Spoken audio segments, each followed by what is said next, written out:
it's not about the alcohol anymore. Forget about the alcohol anymore. It's not about the alcohol. The alcohol is generally a tool that we use. If it wasn't for alcohol, we'd be using something else for this instant gratification sort of mindset that we have, or that we've built up because of just the way that our society is, right?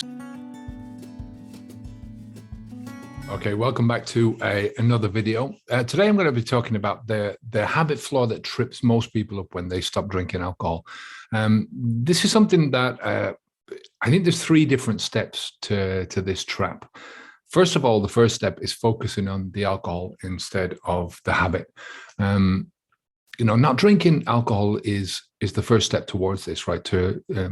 Towards getting to that best possible version of yourself, towards breaking that habit, towards really freeing yourself from alcohol, freeing yourself from the thoughts, freeing yourself from the life, freeing yourself from thinking about it on a daily basis or ever, thinking about it that, alcohol holds any reward for you, or it holds anything in your life anymore, right? That it was something that you used to do in the past, but that's it, you left it behind.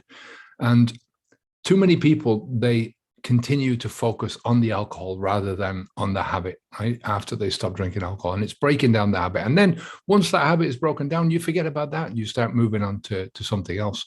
So not drinking alcohol is the first step. And then it's not about the alcohol anymore. Forget about the alcohol anymore. It's not about the alcohol. The alcohol is generally a tool that we use. If it wasn't for alcohol, we'd be using something else for this instant gratification sort of mindset that we have, or that we've built up because of just the way that our society is, right? So once you say it's not about the alcohol anymore, then it's not about the alcohol, right? It's about control. It's about managing the discomfort in the first few weeks and months. It's about managing the discomfort. It's about getting to like the discomfort. If you want to make big changes in your life, you've got to understand that any change that you make is going to create discomfort. The bigger the change, the more discomfort, whether from a broad spectrum perspective or on a case by case, on a time by time, as you're feeling it in the moment.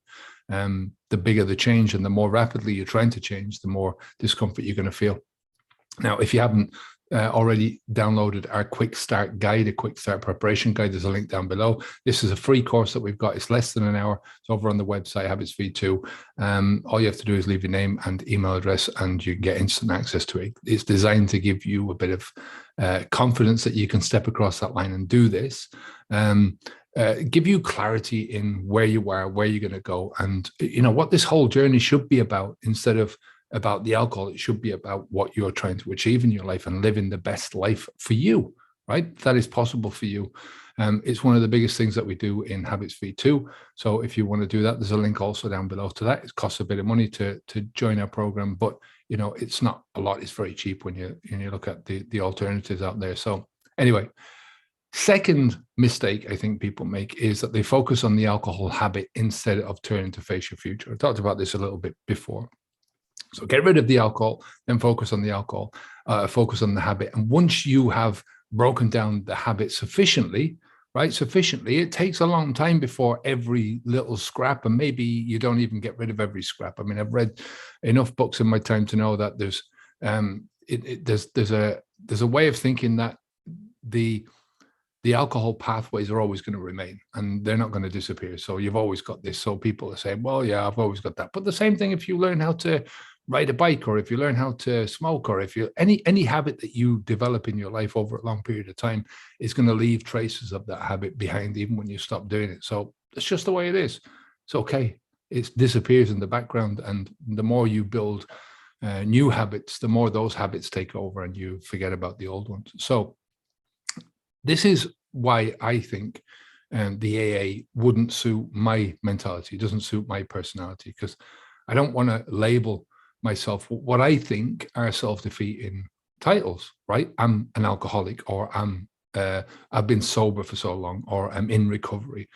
All of that comes with baggage, right? And all that baggage comes with second and third order consequences. When you're saying to yourself, I'm an alcoholic, I don't mind anyone calling themselves an alcoholic before they stop drinking alcohol. I think in order to get yourself across a line and to do something about it, by all means use that term on yourself, because I think it's a good thing to be able to motivate you to step across that line. But afterwards, I don't see the point, because it's a derogatory term. It's a term which is full of self-doubt. It's a term which is full of it's a negative thing, that you're putting onto yourself. And one of the powers that you can give yourself in this journey is to eliminate all your negative baggage, eliminate all the negative ways that you think about yourself.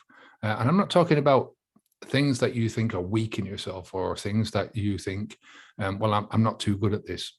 That's not what I'm talking about. I'm thinking about these labels that you don't take on. You don't own these labels, right? You're taking them on because somebody else has said, well, this is what you are.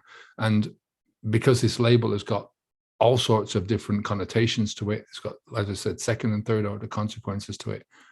It's not a helpful thing, because we take on these labels without understanding exactly what they are and what they mean to us. The third thing is people, they don't understand the power of the unexpected. There's something that just happens out of the blue. This is what I call habit memories. And these are the day-to-day events. These are day-to-day events versus rare events that happen in your life. So the day-to-day events, when you get past a lot of the levels that keep your habit going, are not reset, but you've got a handle on them after 30 days. For instance, the dopamine pathways, they reckon after 30 days that most of those dopamine pathways are either reset or they're well on the way to being reset. This is a day-to-day thing. This is why getting through your days, and 30 days, 60 days, 90 days, it's a great thing, because you're getting used to not drinking alcohol. This is a habitual thing that you're doing in your life. But the hidden trap is those things that happen in your life that you're not expecting. Some of the things that happen, like rare events, Christmas, birthdays, weddings, celebrations of all kinds like that. These are things that don't happen very often, but you can plan for, right? You know they're coming. But there's certain things that are hidden traps that you just don't know they're coming. One of the things that I've talked about over the years has been 6-7 months after I stopped drinking alcohol. I was out walking, got a telephone call from a friend of mine. I hadn't spoken to him in a couple of years, and definitely not since I'd stopped drinking alcohol. So this was out of the blue, and talking away to him. And I said to him, "What are you up to today?" He said, "I'm just going to go down for a few pints down into whatever pub it was." And for that instant, this thing clicked in my head, and I felt the words coming up into my mouth.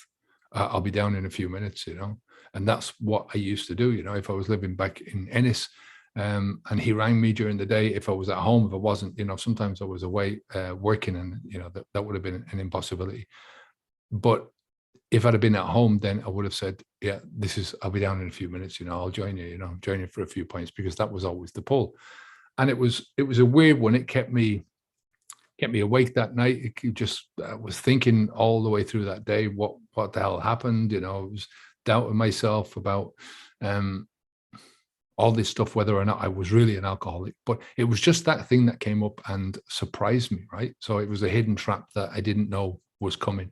And like I said, some of these things you can plan for, but the other things you can be prepared for. There's a lot of things that you can do that can get you into that frame of mind to prepare you for these things happening.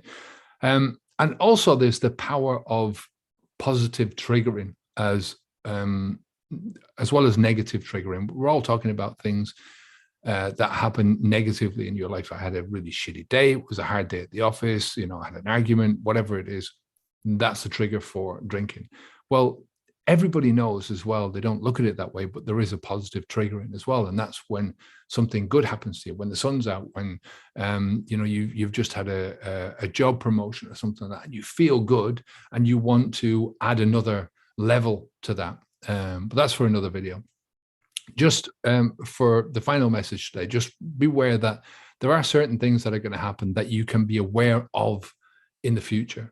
You don't know when they're going to happen. They're unexpected events, but just because you're aware that these things can happen, there are certain things that you can do that can mitigate that and to help you in that moment, right? So listen, take care of yourself. I will speak to you again in the next video.